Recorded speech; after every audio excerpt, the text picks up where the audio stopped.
अल्हम्दुलिल्लाह अल्हम्दुलिल्लाहिल हन्नानिल मन्नान अल्लज़ी खलक़ल इंसान वअल्लमहुल बयान वस्सलातु वस्सलामु अला रसूलिही सय्यिदिल इंसी वल जान व अला आलिही व अस्हाबिही ज़विल खैरि वल इहसान अम्मा बअद फ़अऊज़ु बिल्लाहि मिनश शैतानिर रजीम बिस्मिल्लाहिर रहमानिर रहीम लक़द जाअकुम रसूलुम मिन अनफुसिकुम अज़ीज़ुन अलैहि मा अनित्तुम हरीसुन अलैकुम बिल मुमिनीना रऊफ़ुर रहीम सदक़ल्लाहु मौलाना अज़ीम। बारगाह रिसालत में आप सल्लल्लाहु तआला अलैहि वसल्लम में एक बार दुरूद पाक का हदिया पेश करें। अल्लाहुम्मा सल्लि अला सय्यिदिना व मौलाना मुहम्मदिन मअदनिल जूदि वल करम व आलिही व अस्हाबिहिल किराम व इब्निहिल करीम व बारिक व सल्लिम सलातन दाइमतन सरमदन अबदा। आई नई हुकूमत सिक्का नया चलेगा, आई नई हुकूमत सिक्का नया चलेगा, आलम में रंग बदला सुबह शबे विलादत, हश्र तक डालेंगे हम पैदाइशे मौला की धूम, मिस्ले फारस नजद के किले गिराते जाएंगे, खाक हो जाएं अदू जलकर मगर हम तो रजा, दम में जब तक दम है जिक्र उनका सुनाते जाएंगे। अजीजा ने गिरामी वक़ार, आप तमामी अहबाब को सबसे पहले मैं इस अजीम साअत की मुबारकबादी पेश करता हूँ जो अल्लाह तबारक व तआला ने हमारी जिंदगियों में अता फरमाया है। ये कितना अजीम इत्तेफाक है और बल्कि कितनी अजीम सआदत है कि हम अपनी जिंदगियों में 1500 साला जश्न ईद मिलादुन नबी मनाने जा रहे हैं। अल्हम्दुलिल्लाह, ये रसूल करीम सल्लल्लाहु तआला अलैहि वसल्लम की विलादत बासआदत का 1500 सालाना जश्न ईद मिलाद हम सुन्नियों की किस्मत में मनाने आ गया है।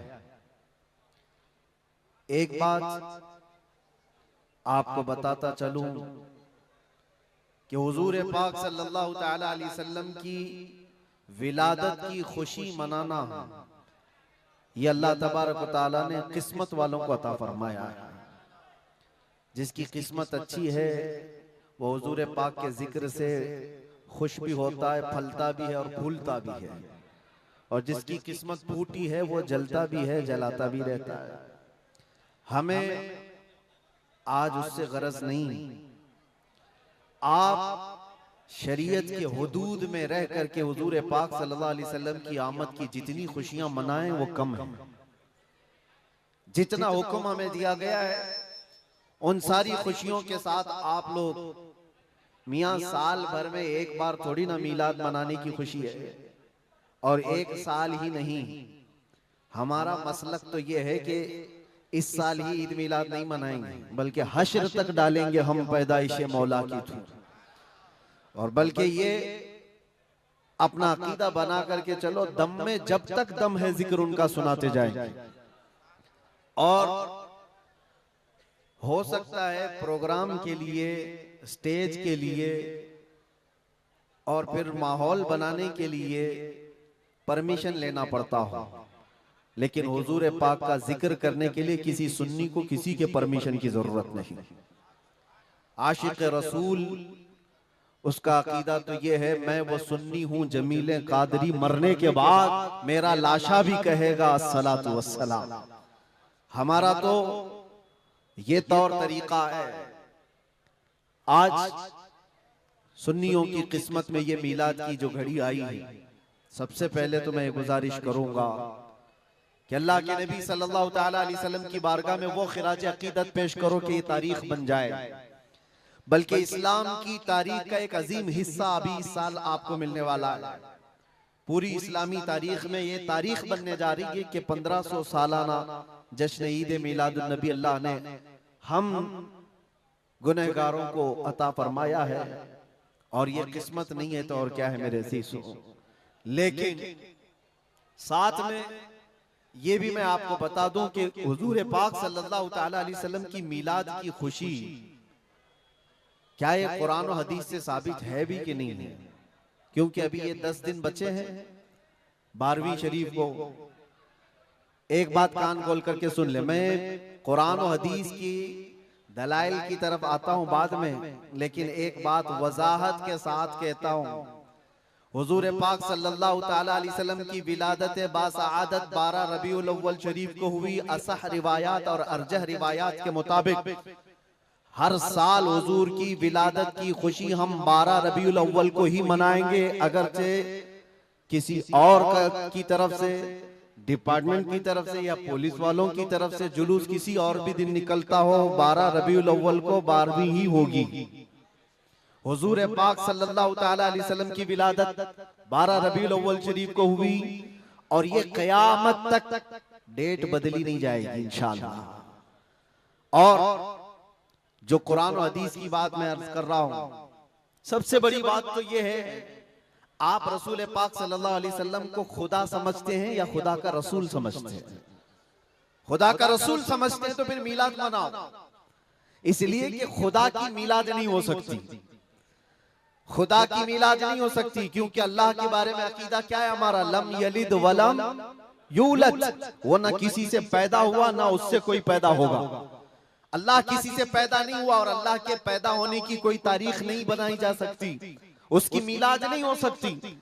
और रसूल पैदा हुए हैं 12 रबीउल अव्वल शरीफ को। आपकी माँ भी है और आपके बाप भी हैं और आपसे भी लोग, आपसे भी बच्चे पैदा हुए हुजूर पाक सल्लल्लाहु अलैहि वसल्लम से। तो हम पूरी दुनिया में हुजूर की मिलाद मना करके शिर्क को तोड़ने वाला अमल करते हैं, शिर्क को तोड़ने वाला अमल करते हैं। कोई हमारी तरफ जो शिर्क का फतवा देता है उसे कान खोलकर सुन लेना चाहिए। मिलाद मनाकर हम बताते हैं हम मोहम्मद अरबी सल्लल्लाहु अलैहि वसल्लम को खुदा नहीं समझते बल्कि खुदा का रसूल समझते हैं।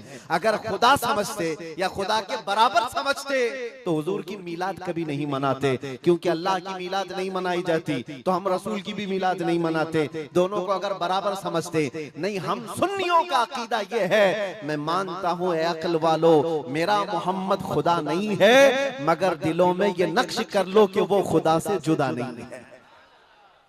यह हमारा है।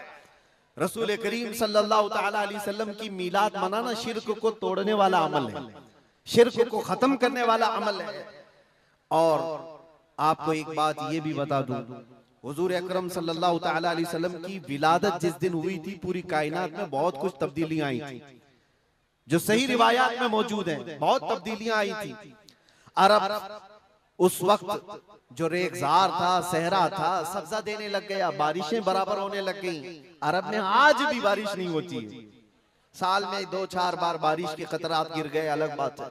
मौसम बाज़ाब्ता जैसे बारिश का यहाँ होता है नहीं होता। लेकिन जिस साल हुजूर पाक सल्लल्लाहु अलैहि वसल्लम की विलादत होने वाली, अरब में सब्जे उगने लग गए या बारिश होने लग गई है। और उस साल जो हालात की तब्दीली थी, मुल्क शाम में एक नदी जो सूख चुकी थी वो अचानक जारी हो गई, पानी भर आया।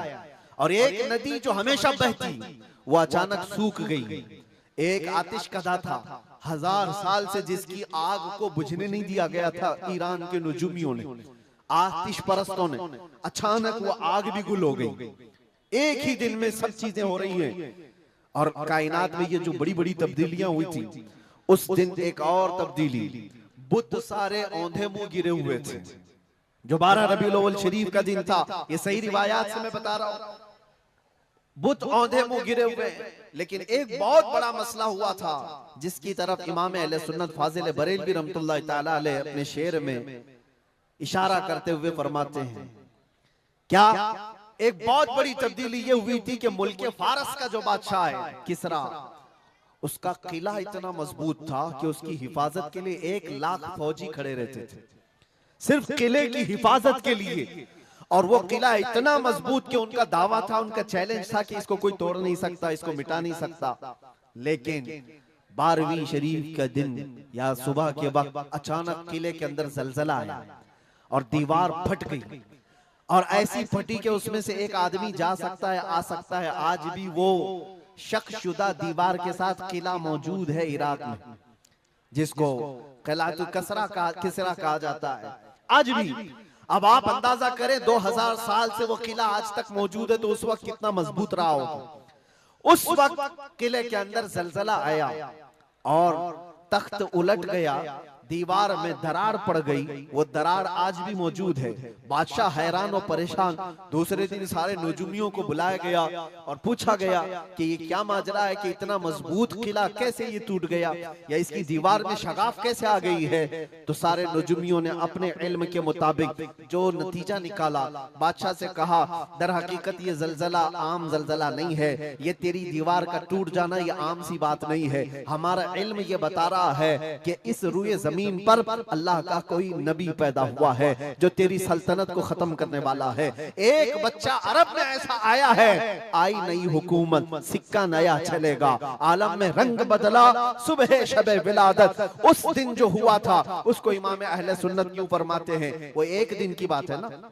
हुजूर की विलादत हुई, फारस के किले में क्या हुआ, जलजला आया। हुजूर की विलादत इधर मक्का में हुई और मुल्क फारस में जलजला आया और किले के अंदर दरार आई। अब सुनो, आला हजरत कहते हैं हश्र तक डालेंगे हम पैदाइश मौला की धूम, यानी कयामत तक हम रसूलुल्लाह की मिलाद का जिक्र धूमधाम से मनाएंगे। इसका असर क्या होगा, फारस में तो देखा था किले में जलजला आ गया था, हुजूर के पैदाइश के जिक्र से ही किला हिल गया था।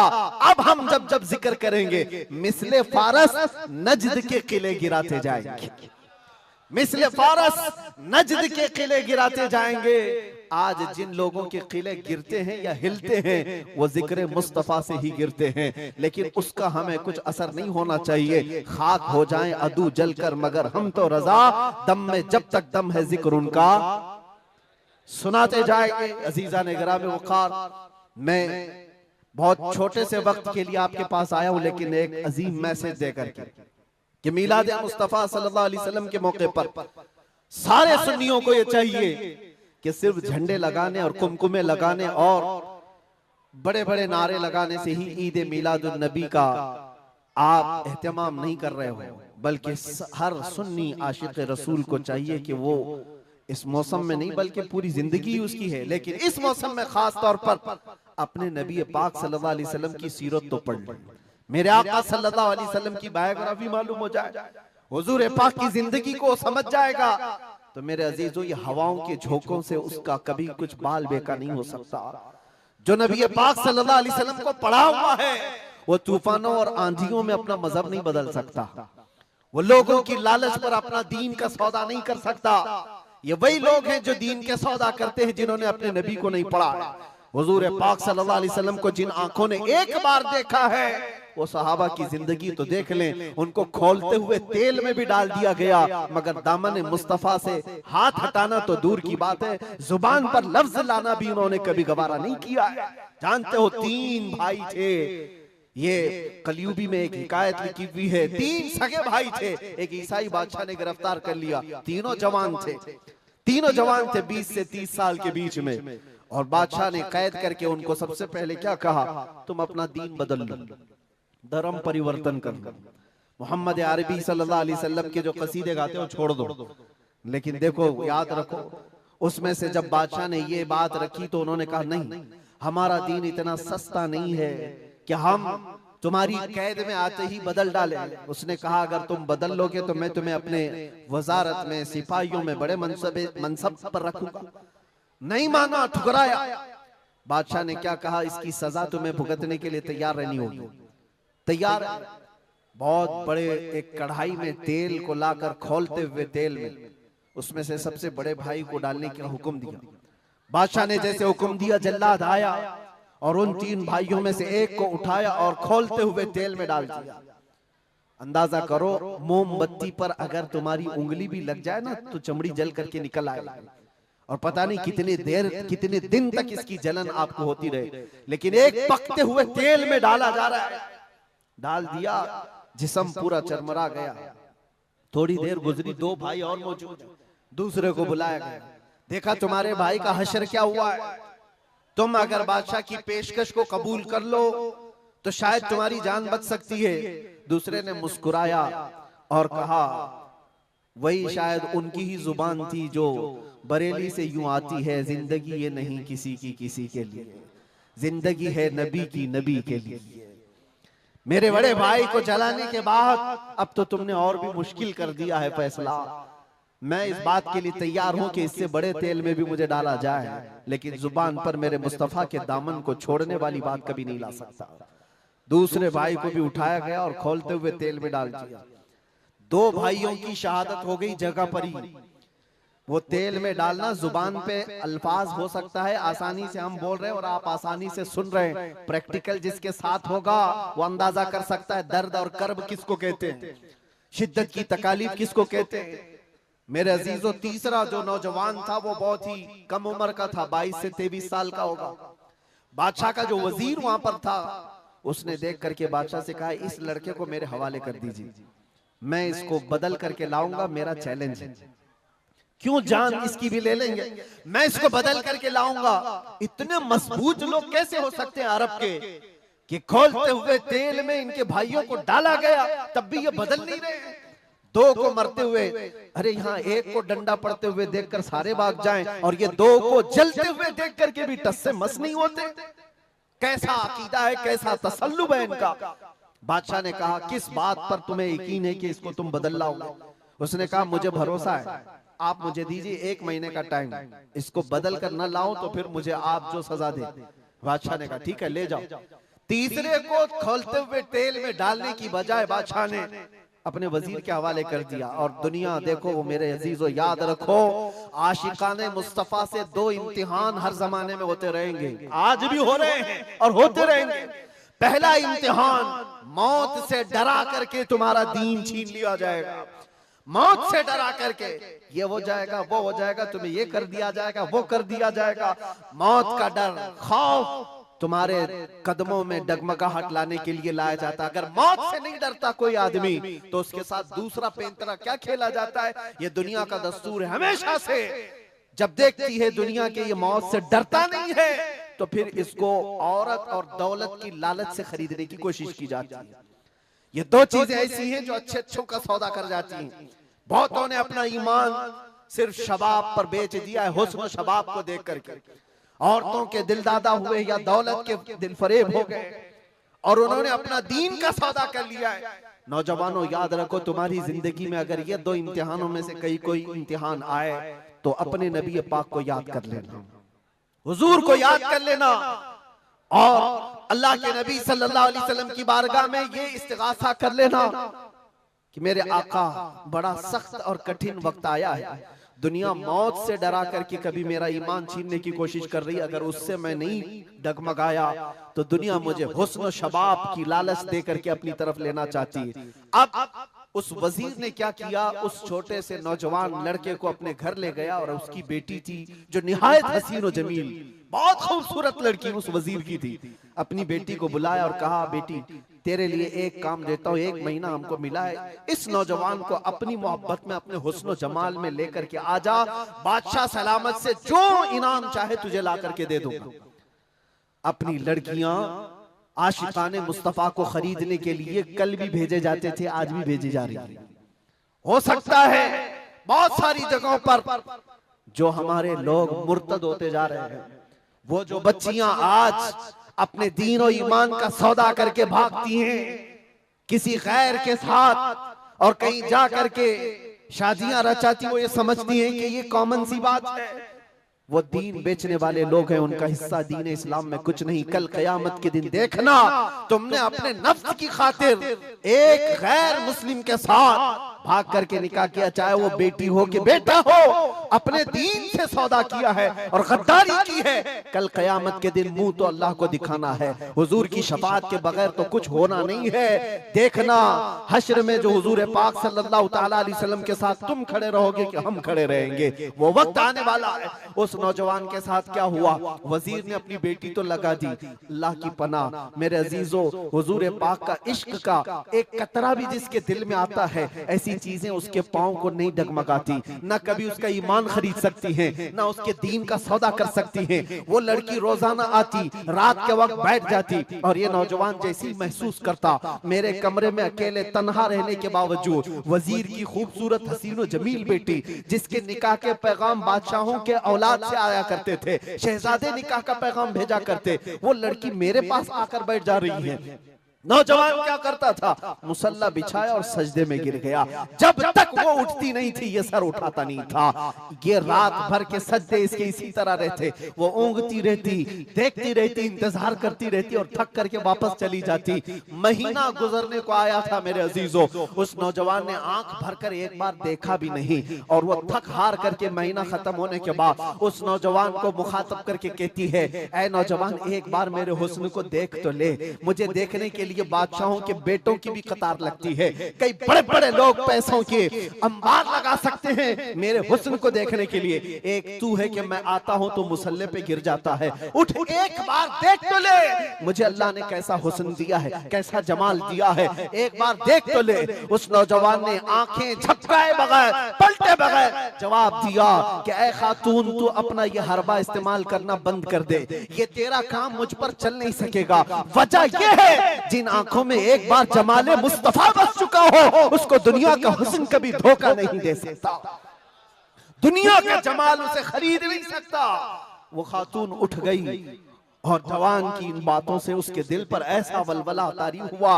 वो खातून कहती है, ऐ नौजवान खड़ा हो जा, मैं तुझे खरीदने नहीं आई, मैं तुझे अपनी दामे फरेब में फंसाने नहीं आई, उठ जा, अब मेरी एक अर्जी सुन ले। नौजवान उठा और पूछा क्या अर्जी है। कहती है कि मैं अब तेरी मोहब्बत में गिरफ्तार हूँ, मैं चाहती हूँ कि तू मेरे दीन में ना आ बल्कि तू अपने दीन में मुझे दाखिल कर ले। जिसके हुस्न ने तेरी आंखों को ऐसा बाकमाल बनाया है कि तन्हा होते हुए भी कभी तूने मेरे हुस्न को नहीं देखा। मैं चाहती हूँ कि उस हुस्न के पैकर जमाले मुस्तफा की मैं भी दिलदादा हो जाऊं। उस नौजवान को उठाया और कहा, मुझे पढ़ा दे ला इलाहा इल्लल्लाह मुहम्मदुर रसूलुल्लाह। हर जमाने में आशिकाने मुस्तफा जो होते हैं, हर जमाने में जो आशिकाने मुस्तफा होते हैं वो दूसरों की छाप अपने ऊपर लेते नहीं हैं बल्कि जहां जाते हैं अपनी छाप दूसरों पर छोड़ करके आते हैं।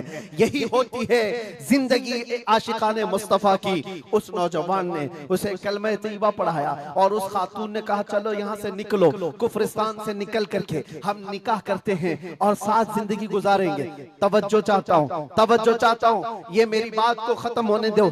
ऐ नौजवानों, आज तुम्हें कोई बहकाने वाला, खोलते हुए तेल में डालने वाला नहीं है, उसके बावजूद तुमने पता नहीं अपने कितने घंटे ये सारे सोशल मीडिया पर आई हुई ऐसी हसीना और जमीलाओं के पीछे अपनी रातें बर्बाद कर डाली। तुम्हें पता नहीं ये आंखें अल्लाह ताला ने तुम्हें किस लिए दिए हैं। दुआ ये करो कुछ ऐसा कर दे मेरे किरदिगार आंखों में, हमेशा नक्श रहे रूए यार आंखों में। उन्हें न देखा तो किस काम की है ये आंखें कि देखने की है सारी बहार आंखों में। अजीजा ने गिरामी, उस नौजवान ने उस खातून की बात सुन ली और कहा, चलो मुझे इस जगह से, इस कैद से निकालो, हम ये शहर छोड़ देते, ये मुल्क छोड़ देते हैं। उस खातून ने उस नौजवान को आजाद किया और साथ लेकर चल पड़ी। शहर भी छोड़ दिया, बाहर निकल पड़े। रात का वक्त है, अचानक वो आधा रास्ता तय किए कि पीछे से घोड़ों के दौड़ने की आवाज आई। तवज्जो चाहता हूँ, एक फौज आ रही है और हिनहिनाने वाले घोड़ों की आवाजें आने लगी। दोनों डर गए। नए लोग हैं, नौजवान लड़का है, नौजवान लड़की है और शहर से भागे हुए हैं, दीन इस्लाम कबूल करके निकले हुए हैं।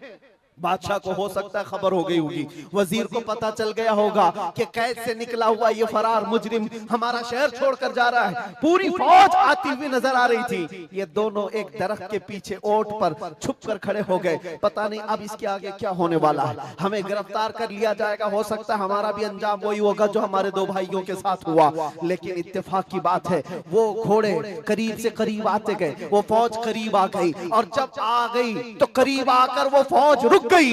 इन्होंने देखा नहीं ये फौज कौन थी, ये लोग कौन थे। दरख्त के पीछे छुपे हुए हैं नौजवान और वो दुशीजा। अचानक आने वाली फौज में से एक गरजती हुई आवाज आती है, नाम लेकर के नौजवान का पुकारा जाता है, ऐ फलां बिन फलां बाहर आ जा, बाहर आ जा। बाहर ये नौजवान आता है तो देखता है बादशाह की फौज नहीं है, वजीर की फौज नहीं है, बल्कि वो दोनों शहीद भाई घोड़े पर सवार है और सारी फौज में रसूलुल्लाह के वो शहीद सहाबा तशरीफ लाए हुए हैं।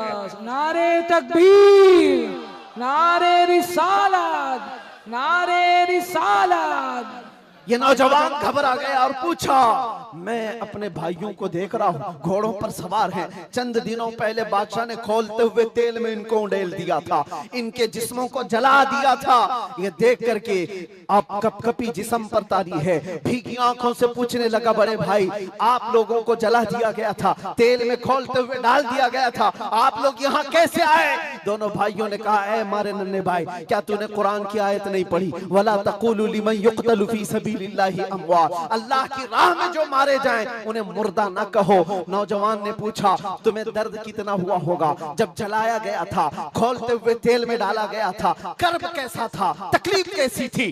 तवज्जो चाहता है नौजवानों, इश्क़ मुस्तफा में बर्दाश्त किया हुआ दर्द कुछ नहीं होता है। उन नौजवानों ने कहा, दर्द कौन सा, कर्ब कौन सा, तकलीफ कौन सी? तूने हमें डालते हुए देखा है, खोलते हुए तेल में, जलती हुई चमड़ी देखा है, लेकिन हमें दर्द का एहसास नहीं हुआ, इसलिए कि जिस वक्त जल्लाद हमें तेल में डाल रहा था, सामने तो हमें जमाले मुस्तफा नजर आ रहा था। जहां मुस्तफा का हुस्न हो, फिर दर्द किस बात का, कर्ब किस बात का? इसीलिए तो सहाबा का ये नारा था, या रसूलुल्लाह या रसूलल्लाह कुल्लु मुसीबतिन बादका जुललुन, ऐ अल्लाह के रसूल अगर आप हैं तो फिर हर मुसीबत हल्की है, हर मुसीबत छोटी है।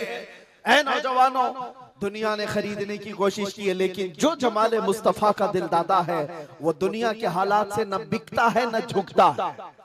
अपना मिशन ऐसा बनाओ कि तुम्हें 100-500 रुपए में खरीदे जाने वाली कौम का लक़ब न दिया जाए, बल्कि इकबाल आज से 100 साल पहले कहता था, इकबाल शायर मशरिक, अंग्रेजों ने क्या कहा था हमारे मुतालिक, वो अपने शार में कहा है।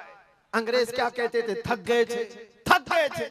आपको क्या पता है हिंदुस्तान की इस आजादी में जितने आज बड़े बुलंद बांग दावे किए जाते हैं, पता है नौजवानों, तारीख याद रखो, 30,000 उलमाए अहले सुन्नत को इन्होंने दिल्ली से लेकर कश्मीर तक हर झाड़ी पर फांसी पे लटकाया हुआ था।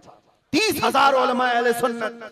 काला पानी की सजा अंडमान निकोबार में किसको दी गई थी? अल्लामा फजले खैराबादी, इनायत अहमद काकोरवी, जिनकी पीठ की हड्डी तोड़ दी गई थी, खड़े नहीं हो सकते थे।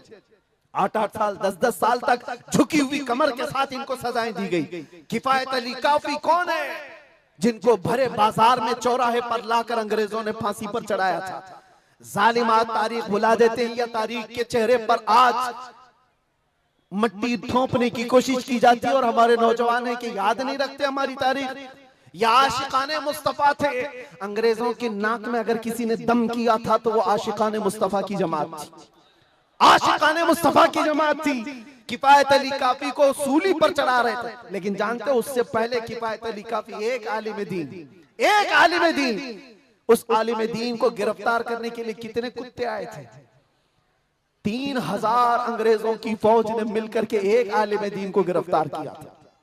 हमेशा से यही तारीख रही है, हमेशा से। इसलिए कि पता है कि रसूलुल्लाह सल्लल्लाहु ताला अलैहि वसल्लम का शेर 1-2 के काबू में आ भी नहीं सकता, हमेशा घेर कर मारने की आदत कुत्तों की रही। करबला में भी तो यही हुआ, अकेले इमाम हुसैन के साथ सुबह से लेकर दोपहर तक लड़ते रहे। और आपको पता है एक हुसैनी जवान ने 200-200 यजीदियों को मार डाला है, एक ने। तारीख खाली मरने वालों की ना बताओ, शहीद होने वालों की नहीं बताओ, ये भी देखो हुसैनियों ने कितनों को सुलाया है। एक हुर बिन यजीद जो एक रात पहले इमाम हुसैन के पास आकर बैत किए थे, एक रात पहले, और उन्होंने दूसरे दिन जंग शुरू की थी तो 120 लोगों को मारा था। आप अंदाजा करो, एक रात का हुसैनी 120 को सुला सकता है, तो अंग्रेज अच्छी तरह जानते हैं जो पैदाइशी हुसैनियों की तरह को सुला सकता है। सब पता है। किफायत अली काफी को 7 दिन तक गिरफ्तार करके उनके जिस्म पर इस्त्री चलाते थे, गरम इस्त्री चलाते थे, और जब चमड़ी जलती थी तो उस पर नमक छिड़कते थे। और किफायत अली काफी को बार बार कहते, फतवा बदल डालो, आ जाओ हमारे वजारत में, हमारा मनसब ले लो, हर महीने पाउंड दिए जाएंगे, बरतानिया के पाउंड। लेकिन आशिक मुस्तफा डॉलर और बरतानिया के पाउंड पर नहीं बिकता, वो हुस्ने मुस्तफा का दिलदादा होता। 8वें दिन जब उनको फांसी पर चढ़ाया गया था, फांसी कोई आम चीज नहीं है मेरे अजीजों, जिसको सामने देख करके चच्चों की हालत खराब हो जाए। लेकिन किफायत अली काफी फांसी को देखकर कहने लगे थे, कोई गुल बाकी रहेगा न चमन रह जाएगा, पर रसूलुल्लाह का दीन हसन रह जाएगा। सब फना हो जाएंगे काफी वो, लेकिन हश्र तक नाम हजरत का जुबानों पर सुखन रह जाएगा, नाम हजरत का जुबानों पर चलन रह जाएगा। फांसी भी दे दी। ये सारे जो मामलात हुए आशिकाने मुस्तफा सल्लल्लाहु अलैहि वसल्लम हर जमाने में आजमाए गए। और मैं कह रहा था क्या बात, इधर उधर न जाए बात, अंग्रेज मजबूर होकर ये कहने पर आ गए थे, ये फाका कश मौत से डरता नहीं जरा, ये फाका कश मौत से डरता नहीं जरा। आशिकाने मुस्तफा ने हर जमाने में लोगों की नाक में दम कर रखा है, तादाद में थोड़ी ही क्यों ना हो, तादाद में थोड़ी ही क्यों ना हो, लेकिन डर इनको सबसे लगता है। क्या आपने तारीख नहीं देखी? एक बात मैं बताऊं, बॉडी बनाने वाले, मुख्य आजमाई करने वाले, चाहे तुम्हारे पास जितनी भी ताकत हो, ये जिस्मानी ताकत अपनी जगह पर, हमने देखा है व्हील चेयर पर बैठ करके एक खादिम हुसैन लब्बैक या रसूल अल्लाह कहता था, यूरोप की धरती भी हिलने लगती थी। पता ही चलता है जिस्मानी ताकत का कोई असर नहीं होता, इश्क़ मुस्तफा जहां होता है वो असली ताकत कहलाई जाती है। नारे तकबीर, नारे रिसालत, आशिकाने मुस्तफा, सुभान अल्लाह, सुभान अल्लाह।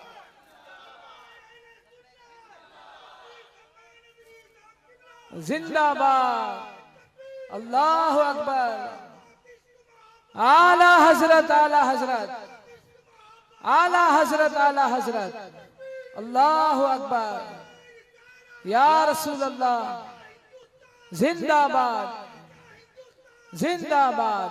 मेरे अजीजों, बात सिर्फ इतनी है, यही मैंने एक साहब से पूछा था कि मियां तकरीरें बहुत होती हैं, भाषण भी बहुत होते हैं, क्या क्या नहीं कहा जाता। हमने खाली कुछ देर की खामोशी ही तो कहा था। खामोशी कहना क्या इतना बड़ा जुर्म बन गया? वो तो आप सबको भी पता है कहां कहां से हमारे जुलूस निकाले गए, कहां कहां का क्या क्या देखा। बहरहाल मैं वो दास्तानें बताने नहीं आया हूं, लेकिन इतनी बात मुझे आज भी एहसास दिलाती है, ये अल्लाह का करोड़ा एहसान है। तुमने मुझे हथकड़ियां पहनाई है, घुमाया, जहां भी रखा, जिस तरह भी रखा। 8 महीने क्या 8 साल रखते या 80 साल अगर उम्र होती तो रखते, इससे फर्क नहीं पड़ता। डर तो ये था कि चोरी में नहीं ले गया, डकैती में नहीं ले गया, रेप में नहीं ले गया, मर्डर में नहीं ले गया। दुनिया को तुम्हें बताना पड़ेगा इस आलिम को क्यों ले गया, तो तुम पुकार करके यही कहोगे इश्क़ मुस्तफा की बात करता था इसलिए ले गया। सुभान अल्लाह। लब्बैक लब्बैक लब्बैक या रसूल अल्लाह, लब्बैक लब्बैक लब्बैक या रसूल अल्लाह, लब्बैक लब्बैक। हमारा जुर्म यही तो है, दुनिया को तुम्हें बताना होगा क्या जुर्म किया था। अपनों को भी बताओ और दूसरों को भी बताओ। इसलिए मेरे अजीजों, कई मर्तबा ऐसा हुआ कि हमने अपने साहबों से पूछा भी था कि बात क्या है, छोटी सी बात को इतना ज्यादा क्यों बनाया गया। उन्होंने कहा बात छोटी है, लेकिन हमको ऐसा लग रहा है कि कई सालों से जो मरे हुए वो भी खड़े होने लग रहे हैं, कई सालों से जो सोए हुए हैं वो भी उठने लग रहे हैं। हम नहीं चाहते कि इस तरह का माहौल बन जाए, लेकिन याद रखना मेरे अजीजों, इश्क़ मुस्तफा पर बात करना, इज्जत मुस्तफा का चर्चा करना, अगर ये जुर्म है तो ये जुर्म मौत तक 1000 बार हम करते रहेंगे, 1000 बार करते रहेंगे। इसलिए कि इससे कोई समझौता नहीं। हाँ, हम कानून के खिलाफ कोई बात नहीं करते। अगर अपने नबी पाक की इज्जत की बात करना जुर्म है तो ये जुर्म तो हम करते ही रहेंगे, ये करता रहे, हर नौजवान भी करेगा। नाम मुस्तफा लेना कोई जुर्म नहीं है, हुजूर की इज्जत की बात करना कोई जुर्म नहीं है। लेकिन एक साहब ने कहा, मुझसे कहा कि मुफ्ती साहब आप बयान करो, जितना करना है अपने नबी की तारीफ करो, जो करना है करो, लेकिन आप ये दूसरों को कुत्ता क्यों बोलते हो, ये सारी चीजें क्यों कहते हो। मैंने कहा अगर आपकी माँ को कोई बदकार कह दे, आपकी माँ को कहे कि बदकार है, तो आपको कैसा लगे। तो वो खड़े हो गए, कहा मेरी माँ को क्यों मिसाल में ला रहे हो, आप मेरी माँ के बारे में मिसाल क्यों दे रहे हो। मैंने कहा अभी तो मिसाल ही दिया, गाली नहीं दिया, खाली मिसाल, सपोज, एग्जाम्पल, इस पर आप इतना भड़क गए। याद रखो मेरे अजीजों, आप अपनी माँ से जितना मोहब्बत करते हैं, करोड़ों माँ से ज्यादा एक सुन्नी आशिक रसूल अपने नबी से मोहब्बत करता। हमारी जाने कुर्बान उस नबी पाक की जात पर। आप रुए माजना में मुस्तफास, आप क्या समझते हो दुनिया में जो इज्जत है वो हमारी टोपी दाढ़ी से है, हमारे जुब्बे कुब्बे और हमारे रंगो नस्ल से है। हमें इज्जत हमारे रंगो नस्ल और हमारे नाम और नमूद, हमारे इल्म और हमारे मनसब, हमारी पगड़ी और हमारे जुब्बे नहीं दिलाते। हमें जो इज्जत मिलती है वो किस बात पर? जब तक बिके न थे तो कोई पूछता न था, या रसूल अल्लाह तुमने खरीद कर हमें अनमोल कर दिया। ये नाज ये अंदाज हमारे नहीं होते, झोली में अगर टुकड़े तुम्हारे नहीं होते, जब तक के मदीने से इशारे नहीं होते, रोशन मेरी किस्मत के सितारे नहीं होते। बेदाम ही बिक जाए ये बाजार नबी में, इस शान के सौदे में खसारे नहीं होते।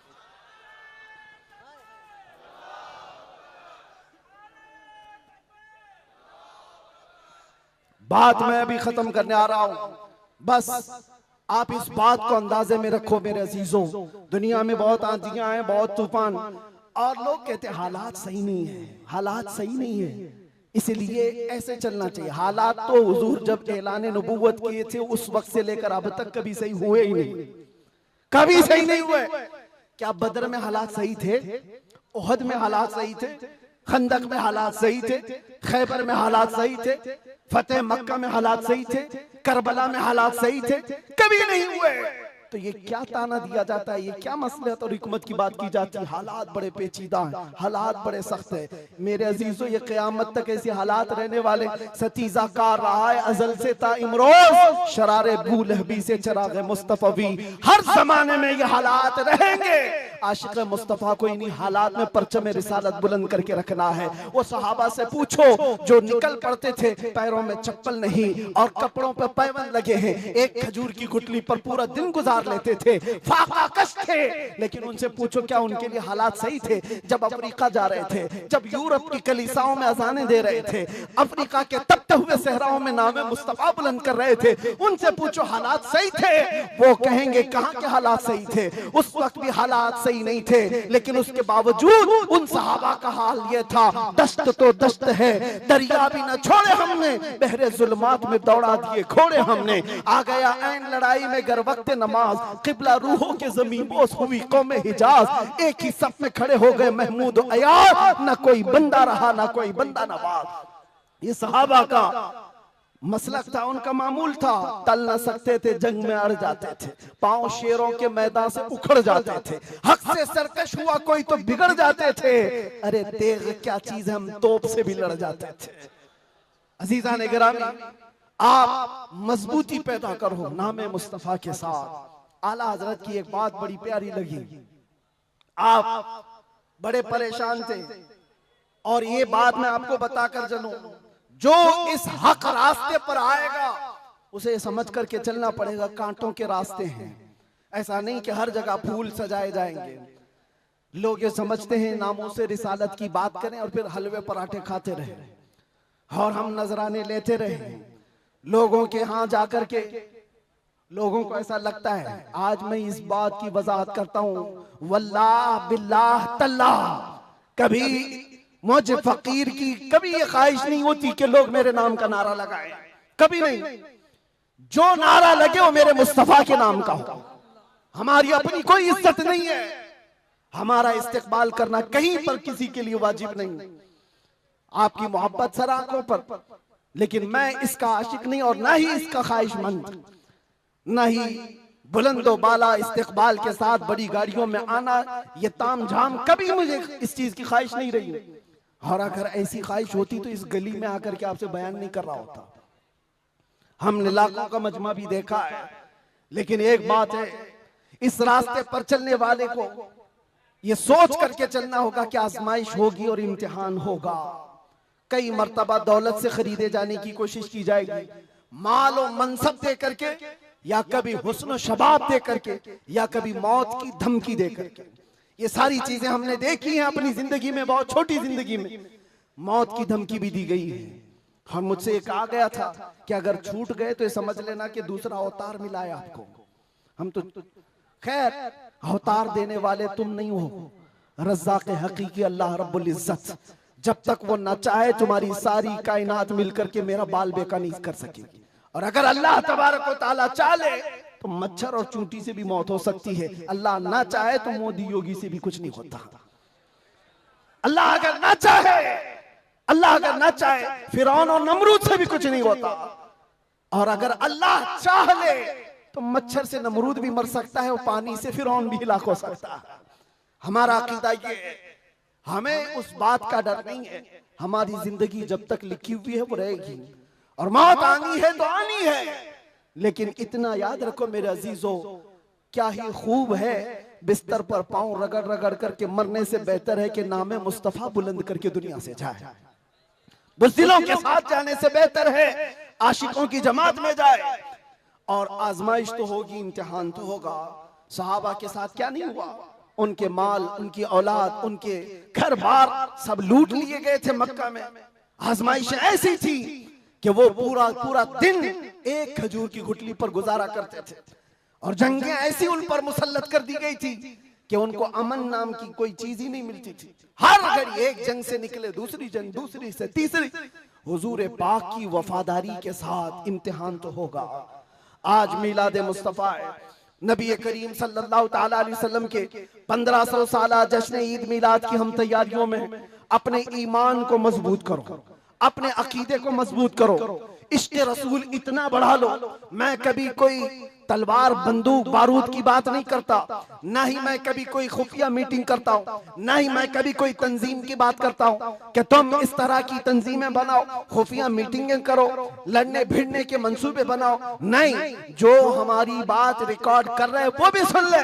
मैंने कभी नौजवानों को लड़ने भिड़ने के लिए तैयारियां करने की कभी बात नहीं की। अरे मियाँ, मैं तो ब्लेड और चाकू की भी बात नहीं करता, प्लास्टिक की भी नहीं बात करता। मैं सिर्फ ये चाहता हूँ सर से लेकर पैर तक इश्क़ मुस्तफा में ऐसे ढल जाओ जिस गली से गुजरो मदीने की खुशबू आने लगे। तुम्हारा चलना फिरना कई कीड़ों की मौत का सबब बन जाएगा। आपको किसी हमले की जरूरत नहीं, आपको किसी पर अटैक करने की जरूरत नहीं। अपने दिल के अंदर इश्क़ मुस्तफा ऐसा बिठाओ, ऐसा बिठाओ। हमने देखा है मेरे अजीजों, हमने तन्हाई में बैठ के भी दिन गुजारे हैं और कई ऐसों के बीच में भी बैठ के दिन गुजारे हैं। हमारी अपनी तारीफ के लिए नहीं कह रहा, जहां ऐसे क्रिमिनल लोगों के बीच बैठते थे जो 20-20 साल से क्राइम में मुब्तला हैं, छोटे मोटे नहीं, मर्डर भी, रेप भी, ड्रग्स भी, सब उनके बीच बैठ करके देखा है। जब हुजूर पाक की बात की जाती है तो उनकी आंखों में भी आंसू आते हुए देखा है, और तौबा करते हुए भी देखा है, रमजान में तरावी पढ़ते हुए भी देखा है।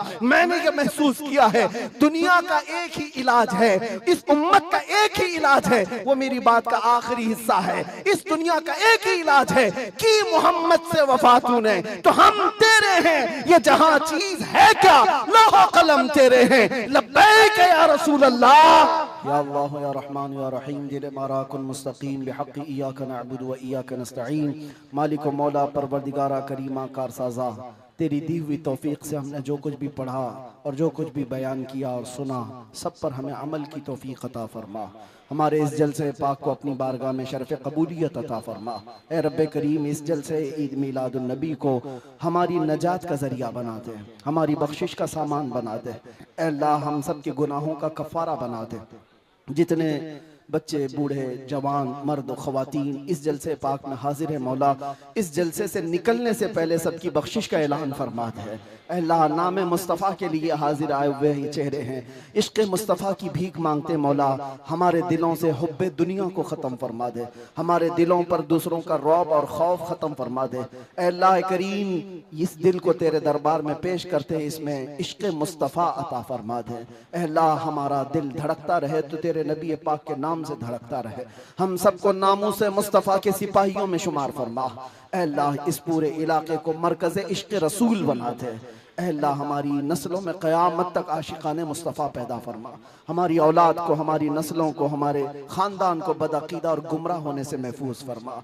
या रब्बल आलमीन, या अकरमल अकरमीन, जिस तरह इन्होंने इस जलसे को सजाया है, इनको और हम सबको हमारी कब्रों को सजाने की तौफ़ीक़ अता फरमा। अल्लाह, हम सब की कब्रों को रोशन फरमा दे।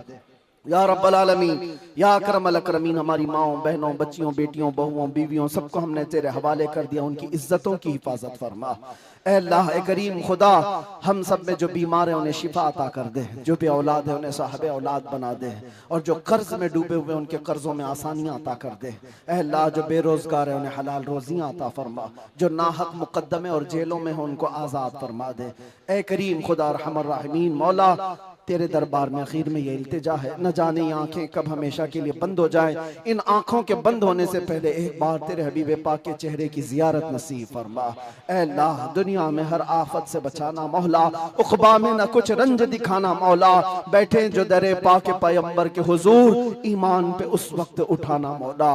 कुछ ऐसा कर दे मेरे किरदगार आंखों में हमेशा नक्श रहे रूए यार आंखों में, उन्हें न देखा तो किस काम की है ये आंखें कि देखने की है सारी बहार आंखों में। ऐ अल्लाह हमारी दुआओं को तेरे हबीब पाक के नालैन के सदक़े कबूल व मकबूल फरमा।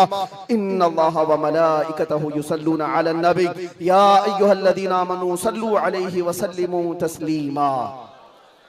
अल्लाहुम्मा सल्लि अला सय्यिदिना मुहम्मदिन मअदनिल जूदि वल करम व आलिहि व अस्हाबिहिल किराम व इब्निहिल करीम व बारिक व सल्लिम। दअवाहुम फीहा सुब्हानकल्लाहुम्मा व तहिय्यतुहुम फीहा सलाम व आखिरु दअवाहुम अनिल हम्दुलिल्लाहि रब्बिल आलमीन। जब दमे वापसी हो या अल्लाह, जब दमे वापसी हो या अल्लाह, लब पे जारी हो बस ला इलाहा इल्लल्लाहु मुहम्मदुर रसूलुल्लाह। एक ऐलान मेरी तरफ से, जुलूस ईद मिलादुन नबी सल्लल्लाहु अलैहि वसल्लम आएगा तो है नौजवानों पूरी दुनिया आपको देख रही होगी। मेरा ये बयान हर आशिक रसूल तक पहुंचे, पूरी दुनिया उस वक्त आपके चलने फिरने के अंदाज को देख रही होगी। बड़े बड़े डीजे लाना और उस पे गानों की धुन की तरह थिरकना इस्लाम में हराम है, हराम है, हराम है। और एक हराम काम से अपने नबी पाक की मिलाद नहीं मनाई जा सकती। याद रखो, तुम अगर अपना एंटरटेनमेंट करना चाहते हो तो किसी और जगह जाकर करो, मिलाद मुस्तफा को बर्बाद ना करो।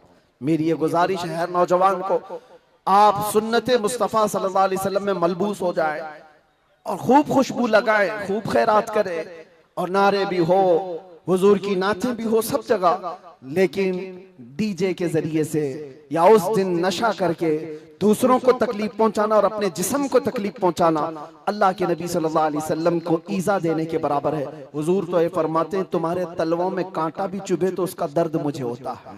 आप अंदाजा करो, उम्मत मुस्तफा हो और हुजूर पाक को ईजा देना और दर्द देना आपका मजहब नहीं हो सकता।